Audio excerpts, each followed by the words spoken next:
Hello, everybody, and welcome this afternoon for a new interview. Well, it's not really an interview because I am sharing with you over the next few weeks the amazing, talented, inspiring, insightful speakers that we've had for the Chinese New Year Summit that we've had a few weeks ago. And if you missed it, I just thought it would just be absolutely fantastic to share with you, because those are just amazing ways for you to, yes, look at the Chinese New Year, the year of the tiger, wow, but also to give you some tips and insight on how to live your life a lot better, and really kind of get some ideas on how to improve your environment so you can feel good in yourself, you can feel good in your businesses, you can feel good in your life. And that's kind of really important to everybody needs that, right? And today the expert that we have is Cathi Hargaden. Hi, Cathi.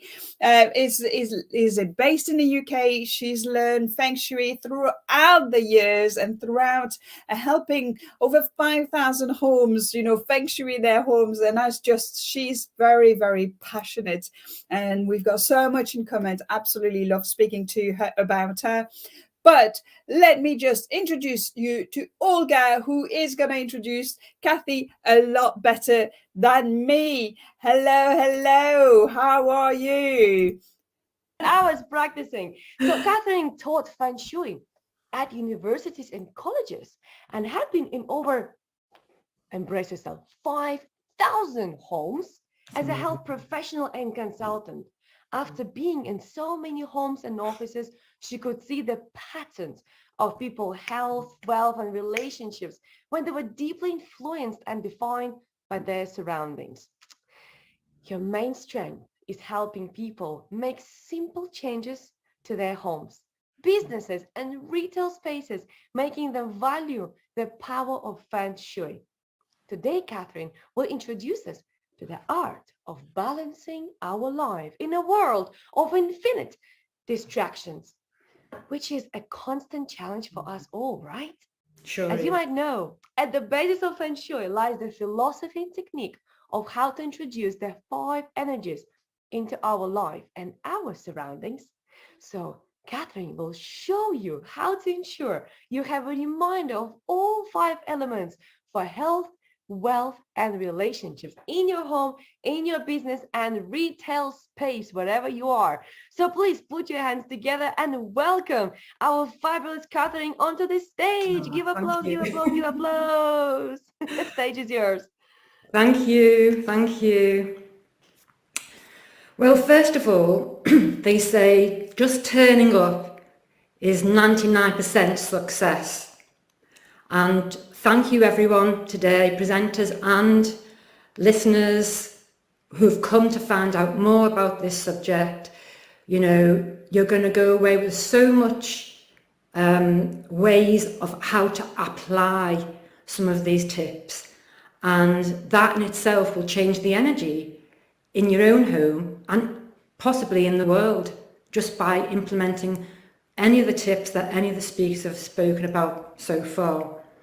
Now, about myself is I actually started, I'm an occupational therapist, and I also at the same time started becoming interested in Feng Shui, because somebody came to my apartment one day. They walked in, they looked with great intent, and they said, "You've got excellent Feng Shui." And I said, "What's that?" I thought it was some kind of pot noodle or some soup. But I was very inquisitive about that. So like the other presenters, they very ambitiously went and learned as much as they could. But what was happening to me was, I'm a community occupational therapist. I do less of that now, but I was going in and out of so many homes for people's health. And I'd like to reiterate Halandra, what she's just said about, the amount of stories I've got, I cannot tell you where I've walked into. There's one one person who was in a wheelchair, he couldn't use the wheelchair, he couldn't go forward or backwards because it was cluttered everywhere. So there was no mobility at all.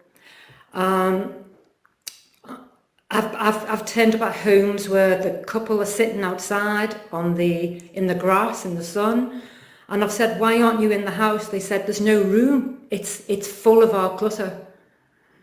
And then they wonder why they're ill. But what I'm going to talk about today is the 5 elements. And before I start, I just want to say that I'm just going to do it from a couple of perspectives, because there's so much to this subject, but also that when you look at the 5 elements, for me, it was almost like putting on a new pair of glasses so that you start to view yourself, first of all, then your world and the bigger world through the 5 elements. And this is an amazing system because you can apply it to absolutely everything, whether it's your health, your wealth. Your life's never the same when you use the 5 elements, because you turn up at restaurants or you turn up at any place, and you first thing you start doing is assessing it. Where's the water? Where's the wood? And realizing the gaps in different spaces where there's no wood. So I've been all over the world, and you can see in many environments where there is no wood, there's no wood at all, there's no trees, and the predominance often is the metal element, which is to do, you can see like barbed wire or fences. And then I've been in very salubrious surroundings where it's wealthy, full of beautiful flower beds, gardens, fountains. So what this really is about is a system in which to assess and observe where you're actually in yourself at this point in time. So I'm just going to share some of the, it is here. I think this is it now. Yeah.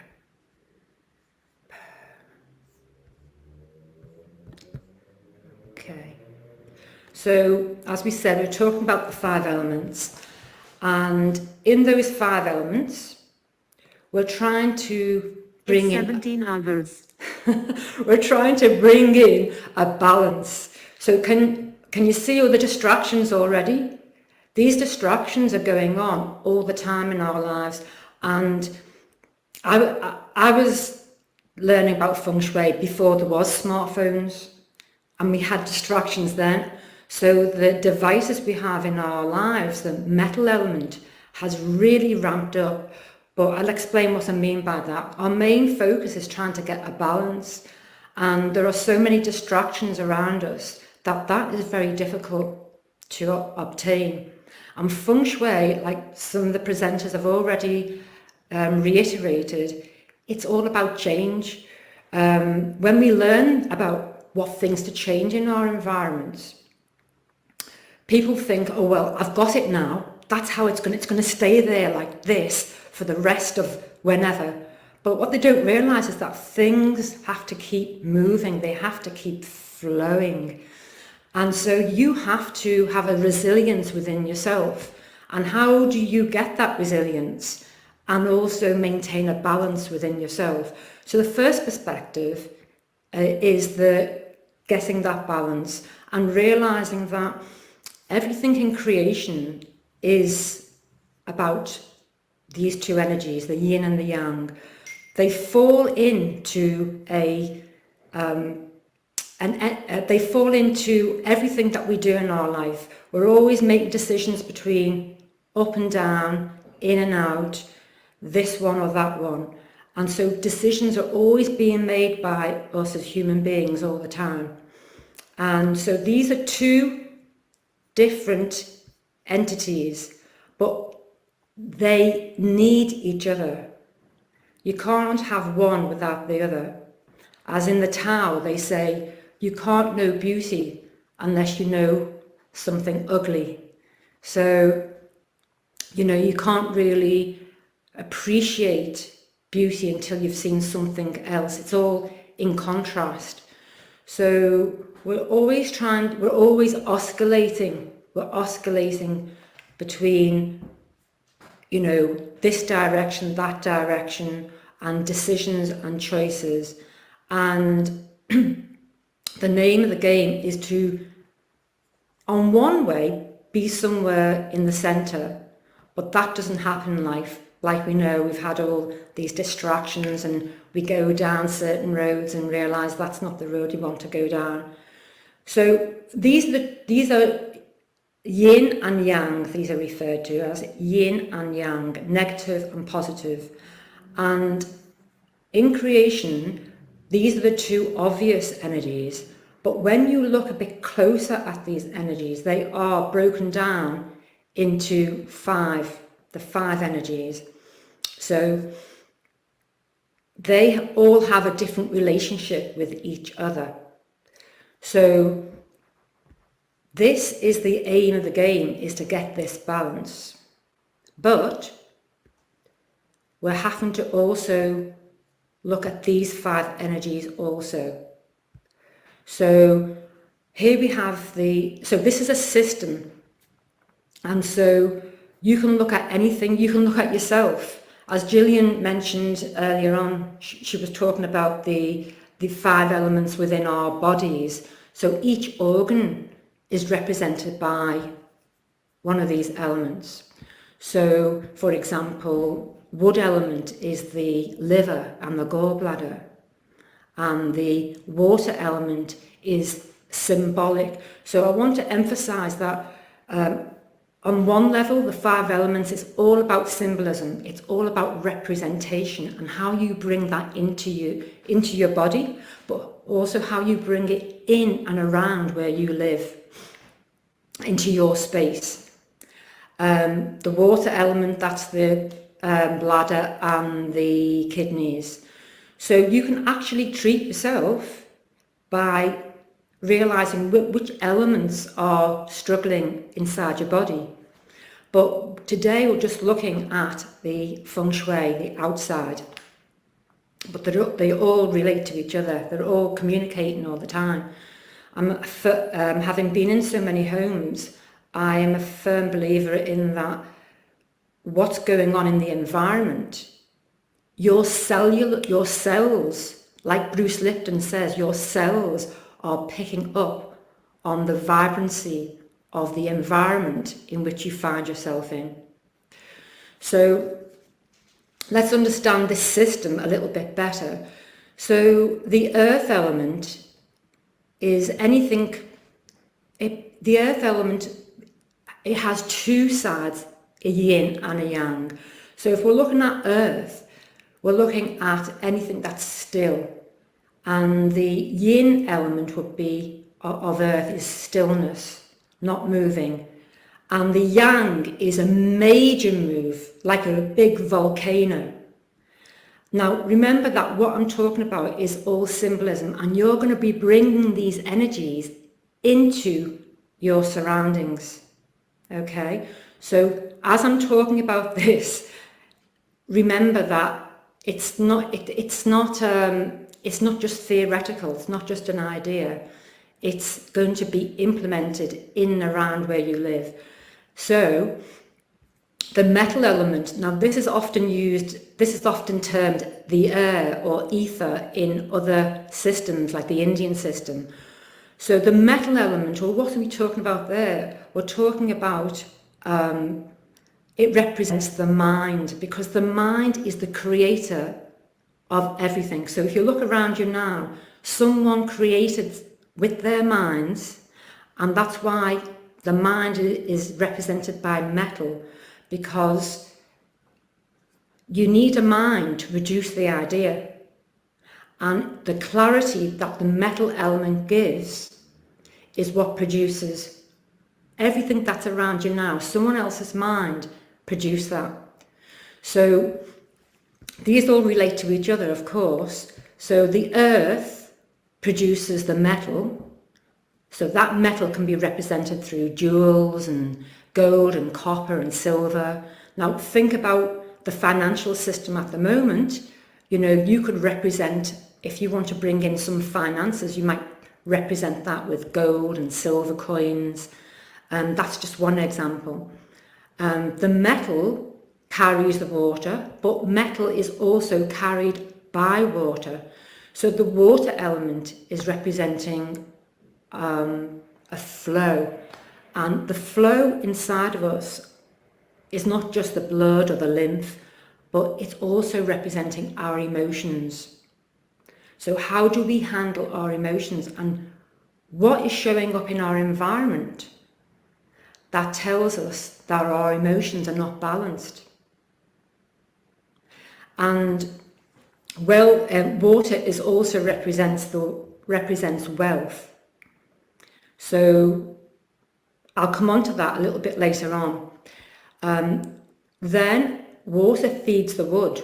So water is feeding the growth. So the trees are growing. That's just symbolic, but the energy is that you are growing. You need water. You need wealth to grow your ideas. You need creative ideas from the metal to feed the water for the wood to grow. Now, when the wood grows, it grows and grows.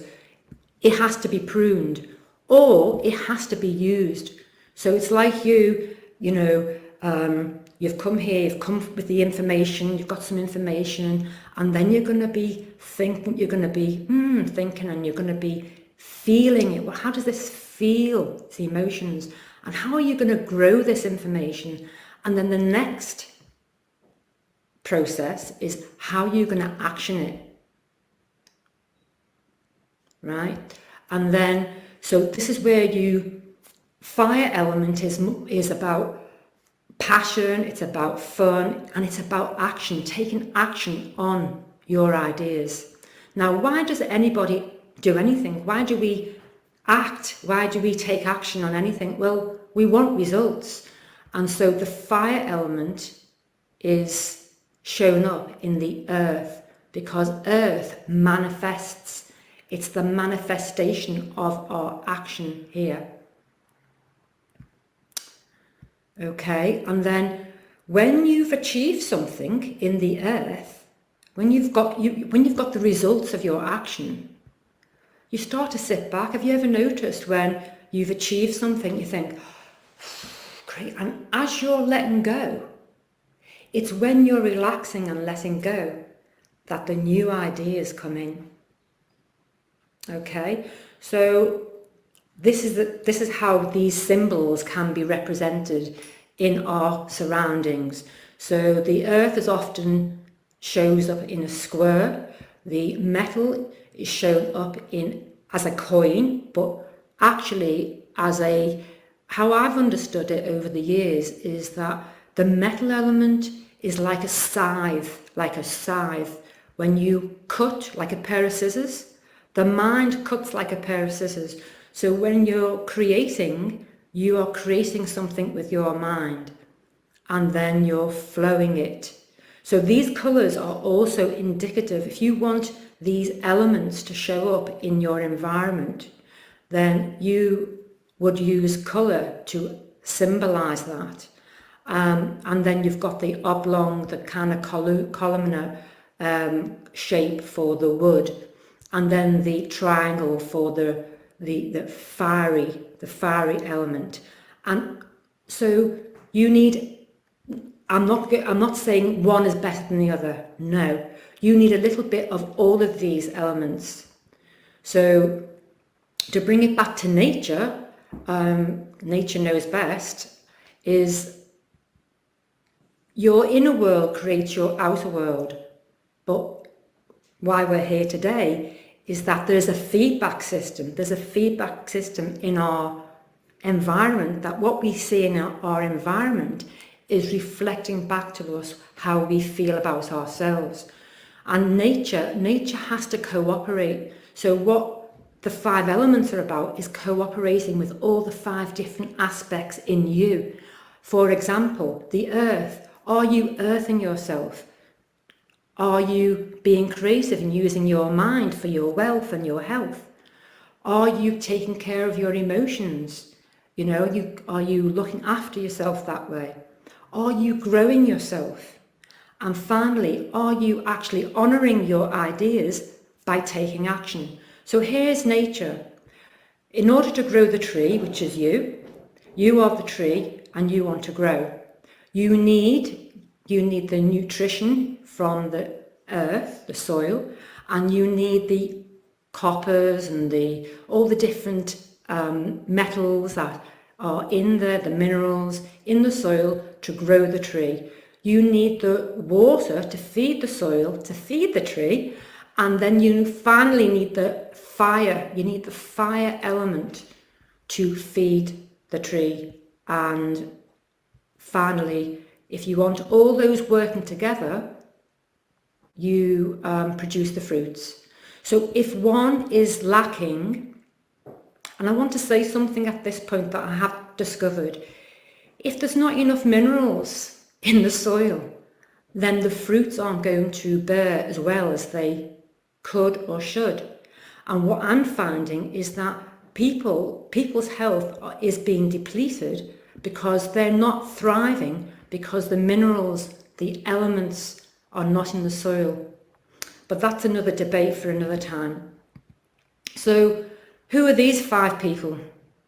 Right, well, these are 5 elements that are in you. Yeah? Now come on, own up. First of all, everyone's got a bit of fire in them. And that fire, that fire is the yang energy. Yes, I can do it. But there's another part of us, which is the yin. The yin fire is smouldering inside. It may have something that it needs to deal with, but it's not quite dealing with it. So these are like 5 personalities within all of us, right?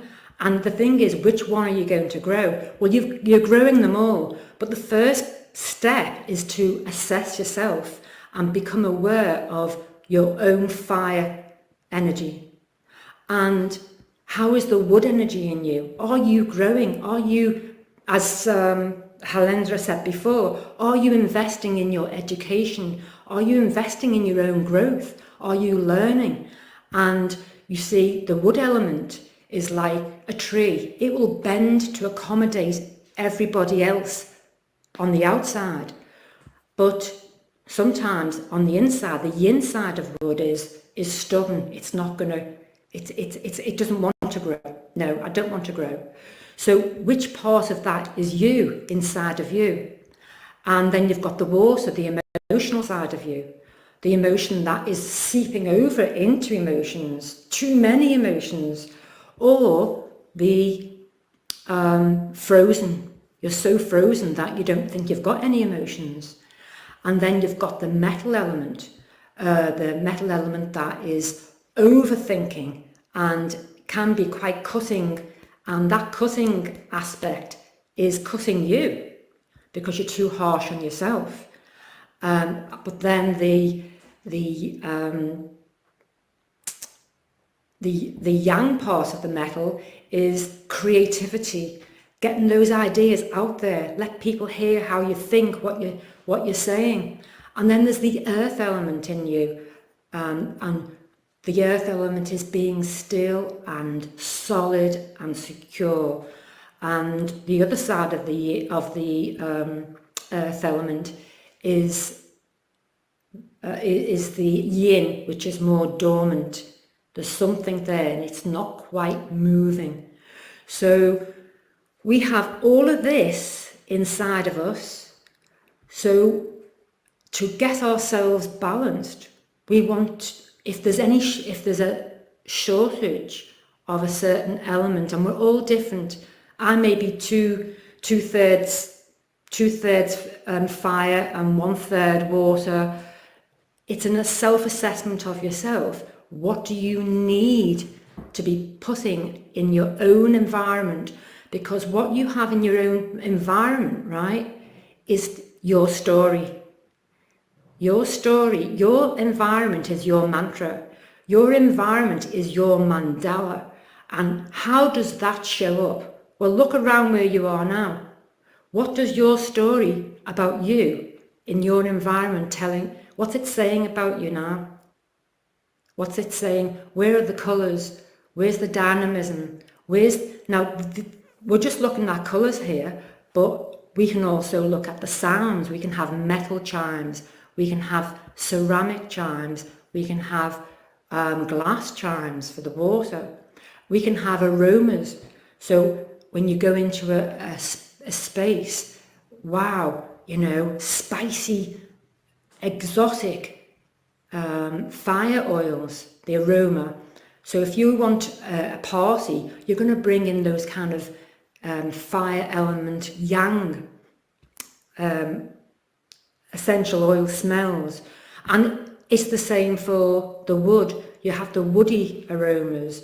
So you can see that all these 5 elements are operating on different levels, and knowing about them, you can actually introduce them into your own space.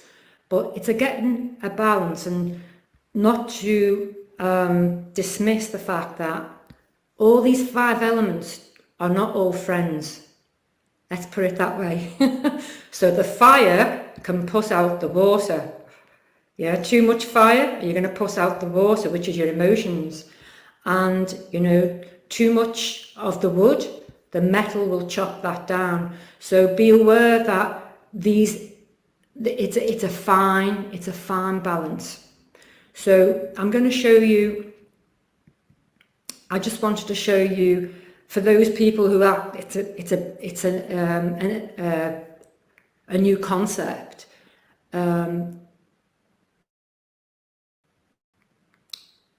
Some of the items that you would bring in to represent the fire element. So that could be anything from red carpets, big red vase, triangular types of ornaments, incense, candles themselves, plenty of lighting. It can be displayed in your upholstery, or even in your picture. You don't have to have it. So I'm just showing you examples, and I'm not suggesting that everybody go home and create a fire room like this. I'm just saying that this is displaying the kind of fire and metal, which is a bit of an argument, because this is all white, this is metal element, and this is the red. So there's a bit of an argument there, but it's based also on what your personal needs are. What is the element that you need? And then obviously, we've got to take into consideration all the other aspects about the compass points and all the different aspects in Feng Shui. But an understanding of what fire does. On the one hand, it creates passion and fun, but also it can be fierce and obliterating. I'm going to have to overfire you. No, you overfiring us. We're running out of time, I'm afraid. Sorry. Okay. Finish it off quickly. Okay, I will. And I just want to leave a few points for the people as well to go away with. Okay, this is the water element, and basically, Claire's mentioned about the fish tanks and running water, or the colours blue, but I would advise people for this year, as Gillian said, the water tiger, they are expecting lots of floods this year. So what I would suggest is, it's not about putting water in, but to be aware of these tips, and that is because water is to do with your wealth. Okay, so basically make sure you've got no leaks in your house. Make sure you look at the guttering, look at the plumbing, and these are things that we are all kind of semi-conscious of. Oh, there might be a bit of a leak, but we're not going to do anything about it. But I just wanted to I'll just briefly go in. Water is wealth, yeah. Now, all these places I've shown up all over the world. Water is symbolic of wealth, and the financial system this year is going to be very, very challenged, and so you don't want to be losing any wealth you already have by not being attentive to your drips and your any floods. And you may ask, why is the washing machine here? Well, just an example of one client. I turned up at the house and she had washing in there that had been stuck, and it'd been stuck there for 6 months. She didn't take it out, and there was plenty of money going in the house, but as quick as it was going in, it was leaving so they had nothing in terms of flow of cash flow. And as soon as I told them to take that out, basically things changed. So that's just one tiny example out of all the examples that I've seen going in and out of people's homes, is that if they only just dealt with the plumbing or the washing machines, the fridges, where they do have problems, if you attend to them, that in itself would allow your wealth to flow. I'm aware that I have overgone my time, so I'll just say elemental vision. This is, if anyone's been to the Alhambra in southern Spain, the reason why it attracts so many people is because it's got an abundance of balance of those 5 elements.